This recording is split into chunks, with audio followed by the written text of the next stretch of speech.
Ya lo profetizó Jesús. Oiréis de guerras, rumores de guerras, y ya está aquí con nosotros. Según fuentes oficiales, la madrugada del pasado 22 de junio de este 2025, Estados Unidos se sumó directamente al conflicto apoyando a Israel con ataques aéreos contra 3 instalaciones nucleares iraníes clave: Fordow, Natanz, Isfahán. Fue denominada Operación Martillo de Medianoche. Se emplearon bombarderos B-2 con bombas Bunker Buster GBU-57 y cruceros Tomahawk lanzados desde submarinos. ¿Cuáles eran los objetivos de este ataque de Estados Unidos a esas centrales nucleares? Hay un propósito, y ese propósito lo declaró Estados Unidos: debilitar el programa nuclear iraní, incrementando la presión para reanudar negociaciones y apoyar a Israel ante amenazas nucleares. Estados Unidos afirma daños graves y sitios totalmente destruidos. Irán lo niega, declarando que el daño es superficial, especialmente en Fordow. Tras estos ataques han producido reacciones internacionales. En primer lugar, el repudio iraní. Denuncias de violación del derecho internacional, amenazas de respuesta devastadora, incluyendo el cierre del estrecho de Hormuz por el petróleo. Así que prepárate, porque seguramente el petróleo en el lugar donde estás va a subir un montón. Si hoy estaba a lo mejor por barril, ponle como ejemplo, no lo sé, 1,68, por ponerte un ejemplo, pues no te extrañes que mañana ese precio se eleve mucho más.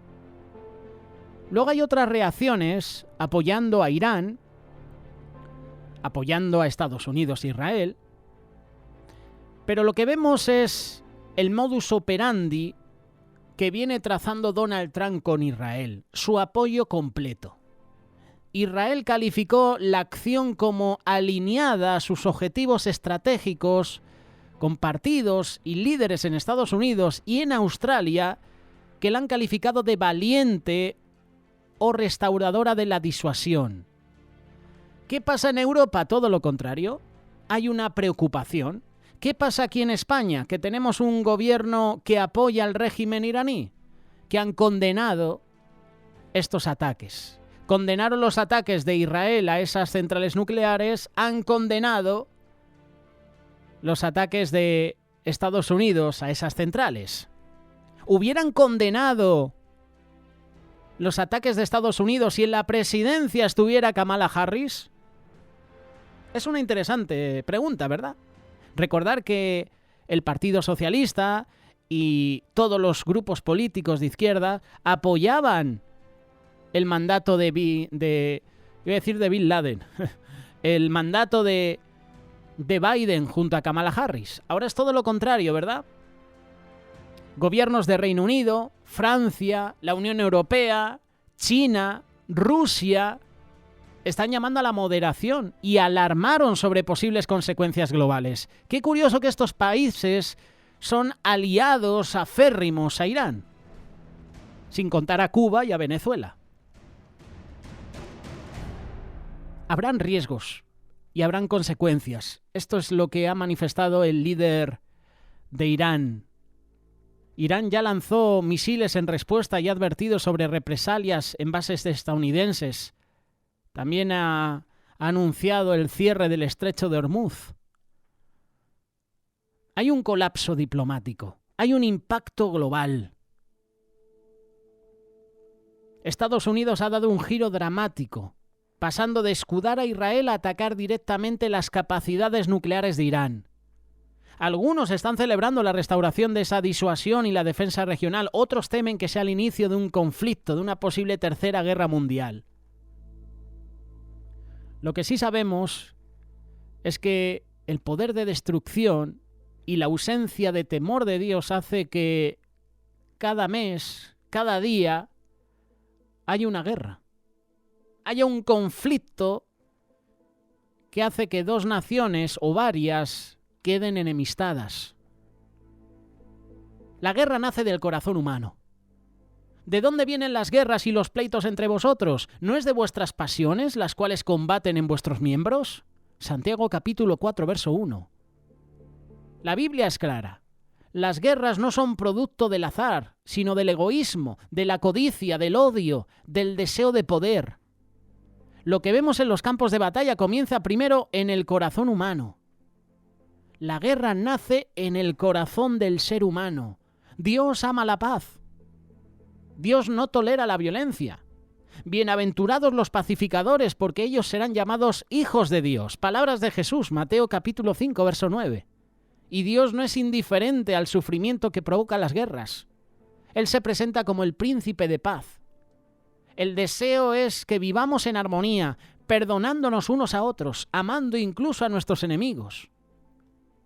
Aún en tiempos de guerra, Dios sigue obrando.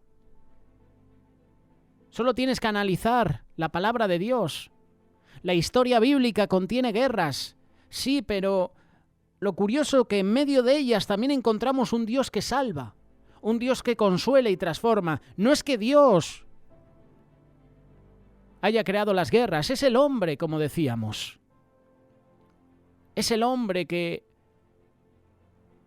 por su egoísmo, por su odio, por su deseo de poder, hace lo que sea.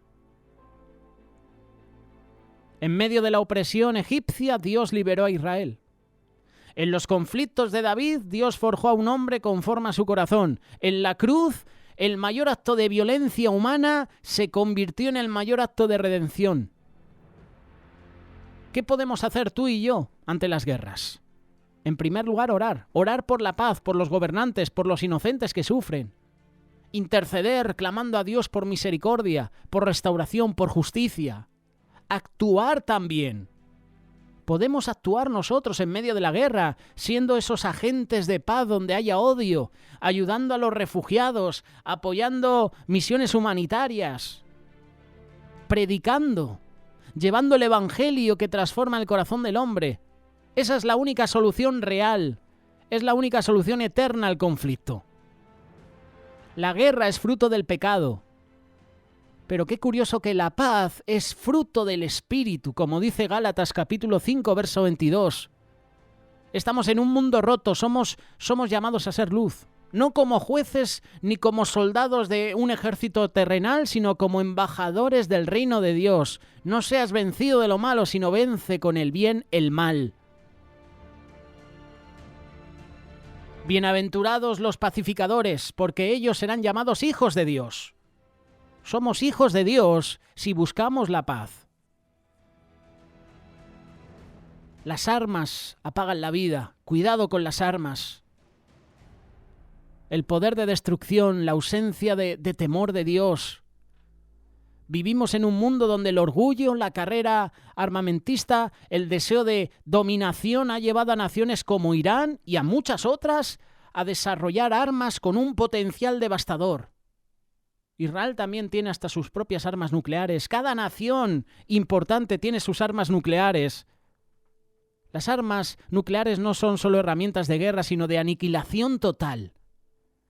Son un recordatorio del grado al que ha llegado la humanidad cuando camina lejos del temor de Dios.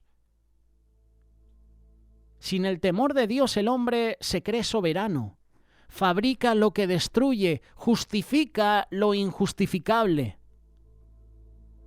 La amenaza no es solo física, es espiritual. Aunque las armas nucleares pueden destruir ciudades, su existencia también revela una pérdida de valores eternos. Se valora más el poder que la vida. Se prefiere intimidar antes que dialogar. Se abandona la paz por el dominio, por el control.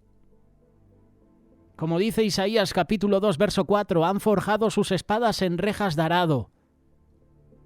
El reino de Dios nos llama a lo contrario, a transformar instrumentos de muerte en herramientas de vida. ¿Qué estamos haciendo nosotros como iglesia cuando el mundo juega con la posibilidad del exterminio? Es una pregunta interesante. Tú y yo tenemos un llamado: orar con urgencia por los líderes del mundo, para que Dios infunda sabiduría para que contenga la maldad. Interceder por Irán, por Estados Unidos, por Israel, por Ucrania, por Rusia. No solo por los gobernantes, sino por los inocentes atrapados en regímenes opresores, en sistemas corruptos. Tú y yo tenemos que denunciar la idolatría del poder que se manifiesta cuando el hombre busca su gloria por encima de la voluntad de Dios. Hay presidentes que llevan años gobernando, oprimiendo al pueblo. No te los voy a mencionar porque creo que sabes quiénes son. Lo vivimos en España, lo vives seguramente en tu país. No se está promoviendo la cultura de la vida, de la reconciliación. Y tenemos que hacerlo en nuestras palabras, en la familia, en la iglesia, en las comunidades. El Evangelio puede desarmar el corazón. Las bombas más peligrosas no están en los silos subterráneos, ¿verdad?, sino en los corazones endurecidos. Solo Dios, solo Cristo puede, ya que estamos hablando de armas nucleares, puede desactivar ese arsenal. No con ejército ni con fuerza, sino con mi espíritu, ha dicho Jehová.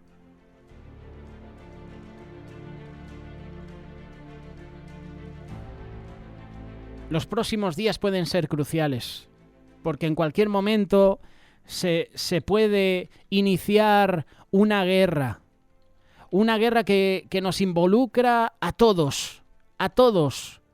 No solo una guerra natural, sino una guerra espiritual, que de hecho cada día estamos en ella. Las guerras destruyen. No hace falta que te lo diga, es una realidad. La guerra nace en el corazón. La raíz de toda guerra es interna. Codicia, sed de poder, pecado, orgullo. Todo esto destruye primero la paz del corazón y luego la paz del mundo. Antes de exigir paz mundial, ¿verdad?, que está de moda, oremos por la paz en el mundo, debemos permitir que Cristo reine en nuestros corazones. Dios no se complace en la guerra. Y Él juzgará entre las naciones, reprenderá a muchos pueblos, volverán sus espadas en rejas de arado. Isaías capítulo 2, verso 4. El deseo de Dios es que las naciones vivan en justicia, en armonía. Y la guerra no es su diseño original. El reino de Dios no se construye con armas, sino con justicia, con paz, con amor, con gozo en el espíritu. Cristo no vino a hacer la guerra, sino la paz. ¿Y qué esperaban los judíos? Pues a un líder en el caballo blanco, un jinete, ¿verdad?, que sacara al pueblo de la opresión de los romanos. Cristo no vino a hacer la guerra. Os dejo la paz, mi paz os doy, no como el mundo la da. Jesús, en medio de un mundo violento y oprimido, no alzó espada. Pedro sí. Como hemos compartido en la reflexión del siervo del sumo sacerdote Malco, Pedro desenvainó la espada y cortó la oreja. Jesús, en medio de ese momento oscuro, restauró, sanó la oreja de Malco. Y Pedro, en medio de ese momento violento, desenvainó la espada. Pedro estaba perdido, totalmente. No estaba entendiendo el propósito de la venida de Jesús. Lo entendió más adelante, cuando el Espíritu Santo fue derramado sobre su vida. Como sus discípulos no podemos ser sembradores de odio. No podemos sembrar venganza o división. Somos embajadores de paz. La oración es nuestra mejor arma.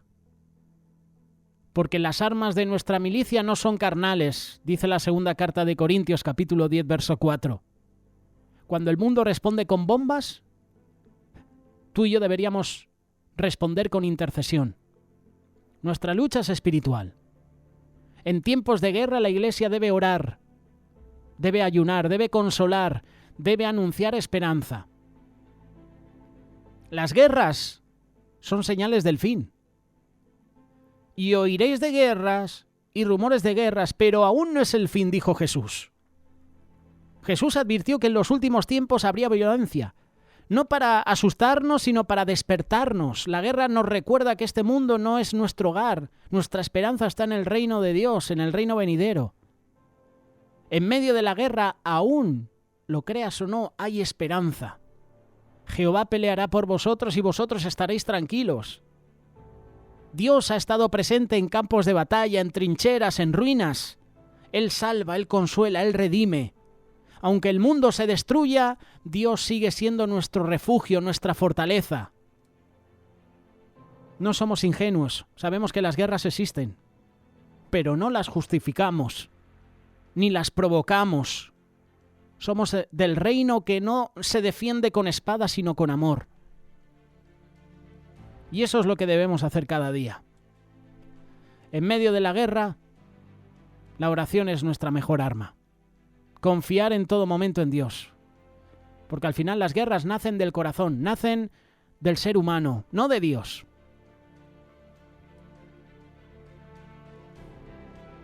Tiempo de oración, tiempo de interceder más.